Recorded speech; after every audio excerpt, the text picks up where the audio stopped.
Magandang hapon guys, welcome to my channel, Melbs TV. So dito tayo ngayon sa Laguna. Update natin itong casting yard o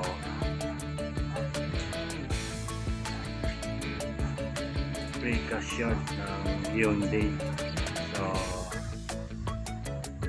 napakalaki ng naging development dito guys. So ayan o, ayan na yung pinaka bubong itong pinaglalagyan ng mga segmental box at itong vulcan trig crane. So may naganap din na puring itong segmental box sa mga oras na to. Ayan guys, so merong mixture crack doon sa loob.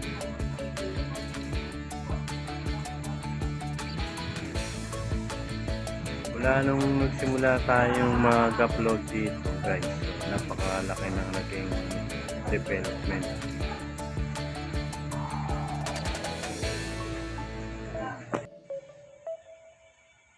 So ayan guys, so napakalawak nitong casting yard nila.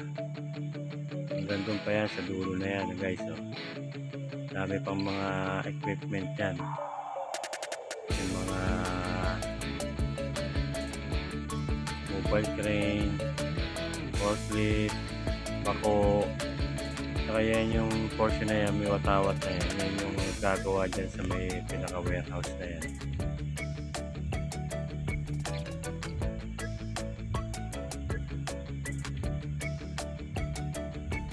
So napakaluwag nitong casting yard na to.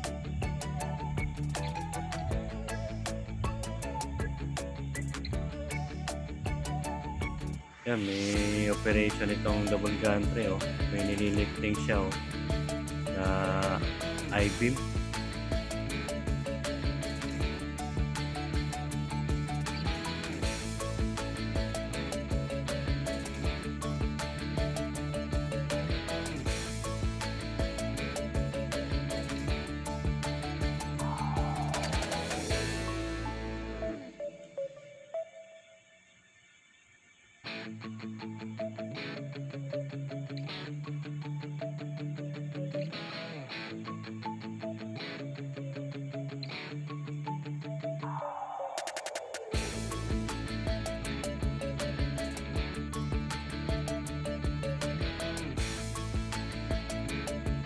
Sa portion naman na to, may mga offices dyan. Ayan, o, offices, tapos may parang ano na yan, parang ano yan, yung diniliver ng last week. Hindi natin alam kung ano yung kulay pula na yan. Pero sa tabi niya, meron silang tinayong basketball court. Ayun guys. Ayun, merong court. Full court yan guys.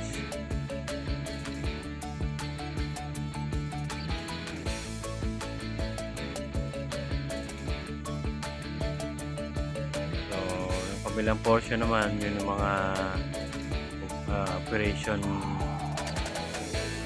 admin. Yun, sa may kabilang building. So ayan, napakalawa nga yung, tapos yung portion naman na yon, nandun naman yung pinaka-access, pinaka-daanan na yan. So guys, pa-like, pa-subscribe at pa-hit na rin ang notification bell para updated kayo sa mga latest kong mga upload na video. So doon may hukay guys, bago na naman yan na itatayo siguro nilang office dito sa loob ng casting yard. Ayun guys, so may mga bagong hukay at saka may mga railing na harang.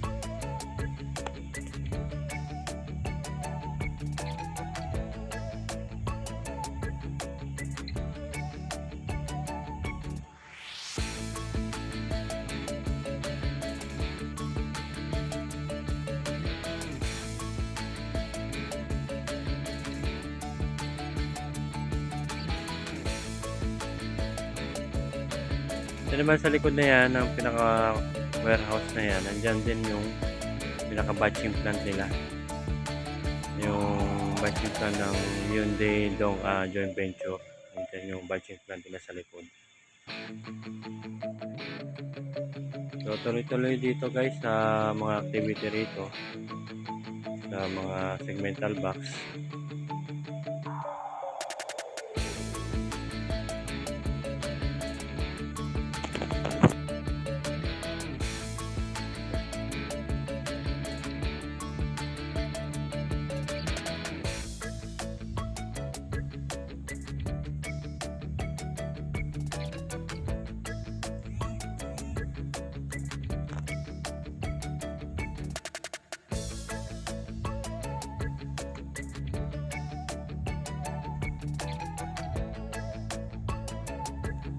So guys, isang like ay may tutulong ito sa aking YouTube channel.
Okay, sa likod dyan guys, kami mga heavy equipment pa. Ito naman sa side na to, yung mga materialis na yan. Ang dami pa dyan, yung nilalagay dito sa web. So, ayun yung guys, ang dami pang mga equipment o materialis na gagamitin sa project na itong PNR NSC app. So, ang hawak nga pala ng Hyundai yung joint venture mula Alabang hanggang dito sa Calamba. So, malaking project ito. Napakalaking gastos ito ng gobyerno para sa proyektong ito. So, ito yung yung phase 3 na mula Solis hanggang Calamba.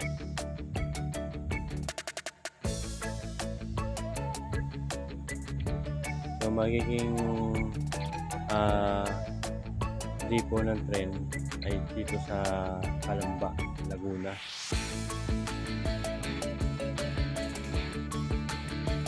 So manatili lamang kayo guys na subscribe sa aking channel na Mel's TV.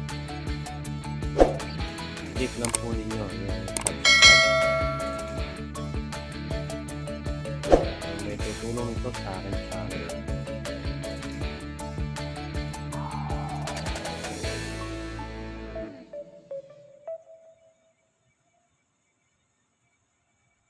So hanggang dito na lamang guys at magandang hapon sa ating lahat.